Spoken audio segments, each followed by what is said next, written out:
Une fois le budget alloué pour l'ordre interne, on va pouvoir passer donc des écritures sur cet ordre interne. Il faut savoir que deux choix se présentent à nous, soit on choisit la transaction FB50, on choisit la transaction FB60. Dans les deux cas, ce sont des pièces donc d'achat, donc de coûts qui vont nous être facturés. Le choix de la transaction n'a que peu d'importance. Dans cette vidéo, nous allons choisir la transaction FB60 à partir du menu Gestion comptable, comptabilité financière, fournisseur, écriture et FB60 facture. On double-clique. Ensuite, on sélectionne l'opération R facture.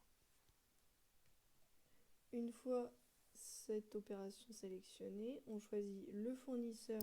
Donc, dans ce projet, on a un fournisseur inhérent à la société Apple. Donc, le nom du fournisseur.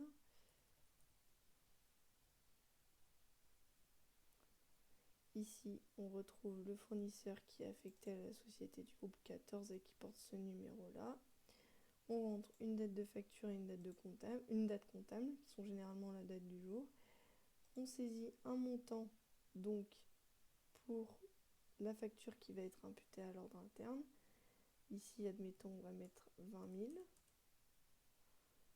La TVA, on ne s'en préoccupe pas, puisqu'on ne la gère pas dans ce projet. Le texte, donc, il faut mettre une référence qui va permettre de justifier la facture.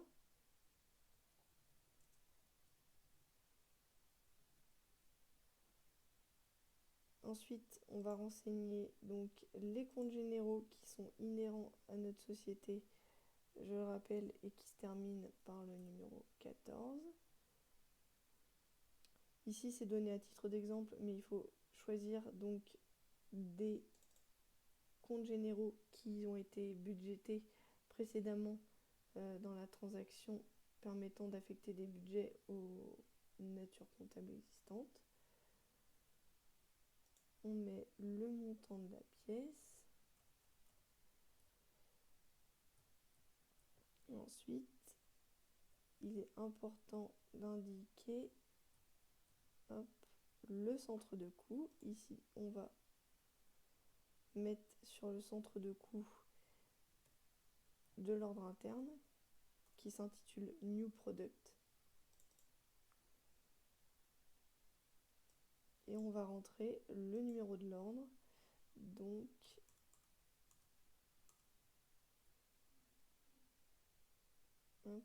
qui se situe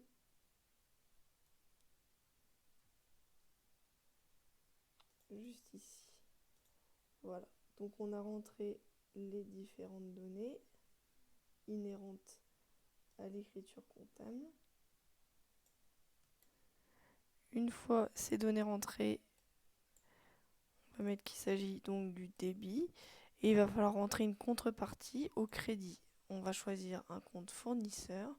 Pour cela, on appuie sur la loupe. On choisit notre société et on prend le compte fournisseur. On va rentrer le montant de la contrepartie, donc qui doit être égal. Et c'est tout. On ne va pas saisir de numéro d'ordre ni de centre de coût. Ensuite, on va enregistrer donc la pièce et on aura un bandeau qui nous dira que la pièce a bien été comptabilisée.